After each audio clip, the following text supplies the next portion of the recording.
지금 목포에 손혜원 의원이 부동산 투기를 했다며 SDS 끝까지 판다 팀에서 대대적으로 보도를 해서 아주 난리 깽까당입니다. 보통 이런 상황에서 언론사는 계속 새로운 증거를 제시하며 의혹을 제기하고 정치인은 계속 부인하다가 결국 항복하고 마는데요. 이 손혜원 목포 부동산 투기 의혹은 뜻밖의 방향으로 흘러가고 있습니다. 오히려 손혜원 부동산 투기 의혹에서 SDS 보도 사태로 이름이 바뀌어서 SDS의 의혹이 제기되고 있어요. 지금부터 이게 어떻게 된 일인지 알려드릴게요. 첫 SDS에서 손혜원 목포 부동산 투기로 보도한 내용은 그럴싸했어요.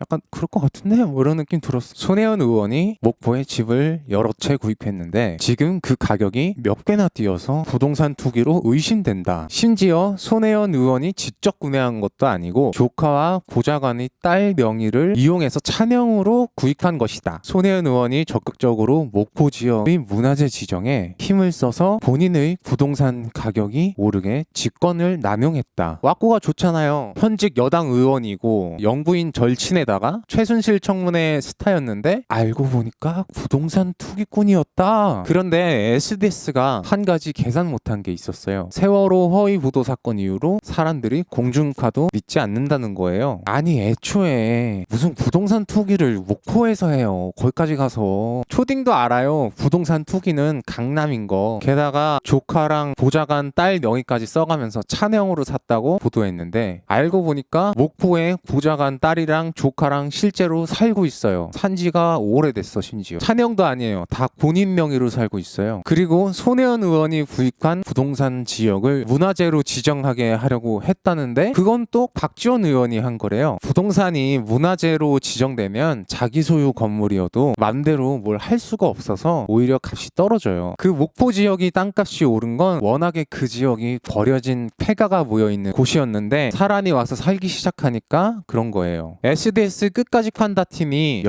아주 열심히 손혜원 의원의 비리를 판 줄 알았는데 알고 보니까 지들 무덤을 졸라게 파고 있었어요. 일이 이쯤 되니까 사람들이 빡치기 시작합니다. 유튜브에 넘치는 가짜뉴스도 열받는데 공중파에서까지 가짜뉴스를 만들어? SDS가 도대체 왜 이런 병신 같은 뉴스를 만들어서 손혜원 의원을 공격하는지 그 이유를 찾아가기 시작합니다. 손혜원 의원이 지금 하고 있는 일들과 SDS와의 관계를 추적하다 보니 재미있는 사실들이 나오기 시작했습니다. SDS의 최대 주주 태영건설이라는 회사가 목포 지역에 아파트를 지으려고 하는데 손혜원 의원이 유달산의 뛰어난 경관을 해치는 것이라고 반대해서 공사를 시작도 못하고 있다는 겁니다. 사람들이 SDS 최대 주주가 뭐 어디인지 누구인지 관심도 없었는데 이제는 SDS가 아니라 태영방송이라고 해요. 사람들이 한 발 더 들어가서 빙상연맹과 태영방송, 삼성의 관계도 생각해보기 시작합니다. 최근 빙상계에서 벌어진 폭행, 성폭행, 성추행 이런 여러 가지 불법 행위와 그에 대한 추가 폭로가 계속 이어지고 있습니다. 빙상계와 삼성 그리고 태영건설은 서로 긴밀한 관계에 있고 빙상계 성폭행 폭로의 최전방 전선에는 손혜원 의원이 함께하고 있습니다. 네티즌들은 태영방송이 이 빙상계 폭로를 방해하기 위해서 문체위 간사인 손혜원 의원을 위협하는 것이 아닌가 하는 추측도 하고 있습니다. 손혜원 의원은 민주당에 부담을 덜어주기 위해 탈당하고 스스로 떳떳하다며 검찰 조사에 응했습니다. SDS의 보도가 거의 다 뻥카인데 검찰이 도대체 뭘 조사할지 정말 궁금합니다. SDS는 공영방송으로서 뚜렷하게 무덤을 끝까지 파는 그 자신감의 근거가 무엇입니까? 고양이 뉴스 원재은이었습니다. 안녕!